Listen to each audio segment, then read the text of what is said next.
Hi, I'm Superintendent Dr. David Vannasdall, and I wanted to take a moment to speak directly to you, our students in Arcadia Unified School District.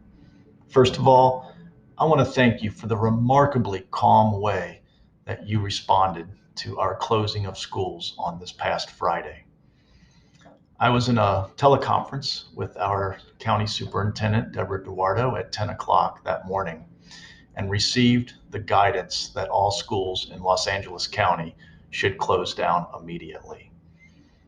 Quickly, my team, ran by Ryan Ferran in our communications office, started putting together that communication plan that ultimately went out to the schools in time to be able to notify you and all of our staff before leaving on Friday. I can only imagine how confusing that time would be without knowing what the end's going to be, when will we be coming back, how long will this be, etc. So thank you for that response. I was concerned immediately that we would be having a run on our schools and that parents would noticeably be upset with this communication, but it wasn't the case. Everyone was calm. Our staff was incredibly responsive, and ultimately you, the students, responded that way as well. So just wanted to say thank you. As we entered that day prior to, and with a lot of events that were being canceled across the county and the state, I wanted you to know how heavy that was weighing on my heart, knowing how hard you work as students, sometimes for years, for some of the events that were being canceled. An example is the Arcadia Track Invitational. I know some of our athletes, as well as athletes across the country and sometimes international, work for 4 years just for the opportunity to run in that meet.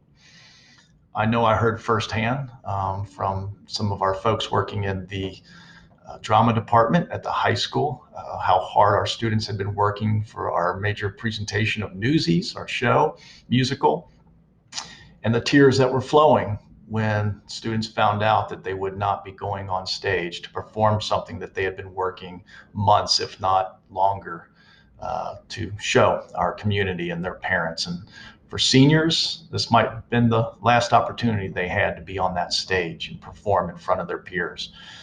So I recognize that these decisions to close have an enormous impact on you as students. And I don't have good answers. I don't have good answers right now for when we are back and what events we will be able to pick up with and be able to continue to have. But I want you to know that we are thinking about every one of those events and trying our best to make sure that we can pick up upon return to make life for you the best we can for this school year.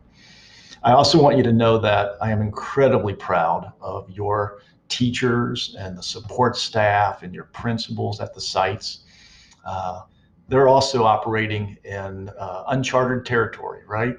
Unprecedented times. There's no playbook for what we're facing right now with this pandemic, with COVID-19. So in these times, what we can rely on is the processes that we have in place already, the relationships and the trust and that communication between home and school. And I have all the confidence in the world that our teachers and our principals and staff are doing everything possible to maintain those open communications, sharing opportunities for learning with you, and doing their best to communicate back and forth. And I've already heard some amazing creative ways that teachers are maintaining that right now. I want to encourage you to take care of your family, your parents, grandparents. Ensure that you're doing everything to practice good hygiene, washing those hands as many times as you can throughout the day, minimizing your exposure, practicing social distancing, and all of the guidelines that have been coming down. We will continue to do the same here. I want you to know that we are here. We continue to be here for you. We're continuing to work to do our best to maintain your opportunities and to know that we will get through this together and we will be back in school. And we want to do everything to prepare for that. So continue to be strong for everyone around you, and know that you're not alone. Although we're practicing the social distancing and separation, no one should be going through this alone. So we want to make sure that you are reaching out if you need anything, and we are always here for you. Take care, and I hope to bring you some regular updates when possible. Thank you.